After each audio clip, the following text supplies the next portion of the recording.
The Elves and the Shoemaker. Retold by John Kech. Illustrated by Kirill Chelushkin.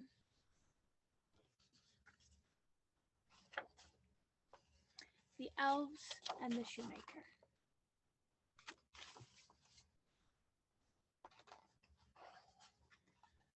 A long, long time ago, when shoes were still made by shoemakers and not by machines in factories, a shoemaker and his wife found themselves in very hard times. No matter how much they worked, and they worked hard indeed, they just couldn't seem to get ahead. There's the shoemaker.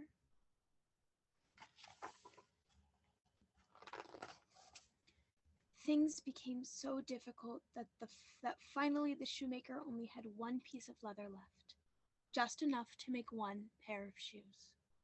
That evening, he cut out the pieces for the shoes he was going to stitch together the next morning. Walking to his bed, he thought to himself, all we can do now is hope for the best.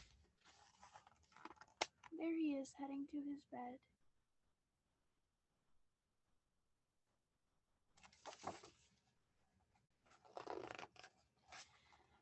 When the shoemaker stepped into his workroom the next morning, he found the shoes all sewn together and neatly placed side by side on his workbench.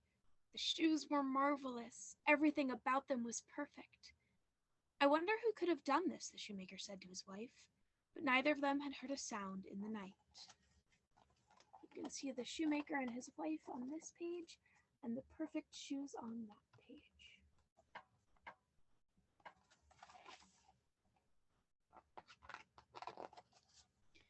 Soon the bell to their shop rang, and in came a customer who looked at the shoes, tried them on, and said that no shoes had ever fit him so well.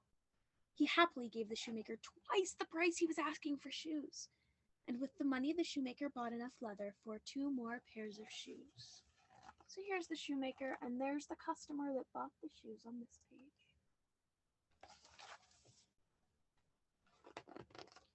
That evening, the shoemaker again cut out the pieces of leather, left them on his workbench, and then went to bed. The next morning, two bright new pairs of shoes lay finished on his table. Soon they were sold as well. You can see the shoes on this page, the blue and the red. What else can you see on this page, on these pages?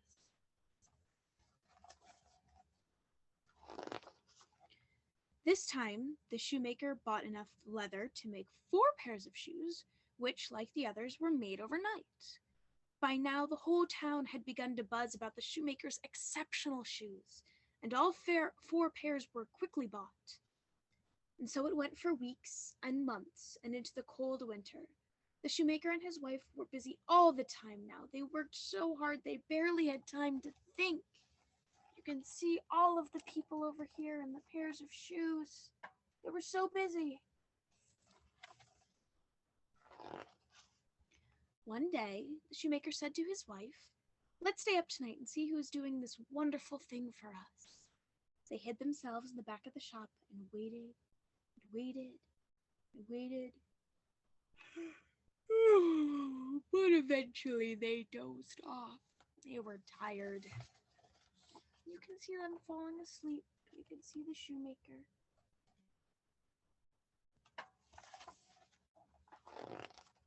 Suddenly, the shoemaker and his wife were awakened by the sound of tapping. Tap, tap, tap. They rubbed their eyes in amazement to see 2 tiny barefoot elves, dressed in thin, frayed red suits, deftly sewing the shoes together and tap, tap, tapping on the soles. Can you see the 2 elves?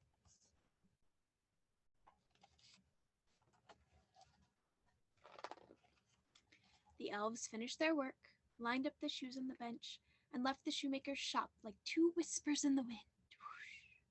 The shoemaker's wife looked at her husband and said, "Their little suits are so thin and tattered, they must be freezing. I'll make them little jackets, scarves, and hats, and you can cobble some shoes for them. It's the least that we can do to thank them." You can see how cold it is in the shoes on one page, and the shoemaker and his wife on the other.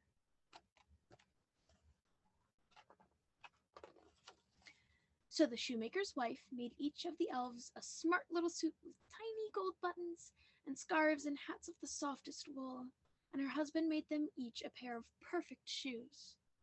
That night they set the clothes out for the elves and waited.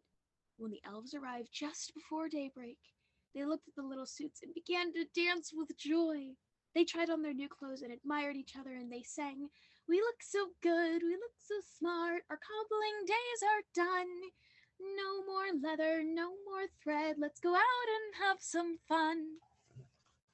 You can see the little elves in their new outfits at nighttime, and the shoemaker and his wife over here. And with that, they danced out the door. The shoemaker and his wife never saw the elves again, but good fortune had smiled on them, and they became known across the land for their hard work, their wonderful shoes, and their kind souls. You can see them dancing out the door, the shoemaker and his wife. And that's the end. The Elves and the Shoemaker, retold by John Kech and illustrated by Kirill Chelushkin.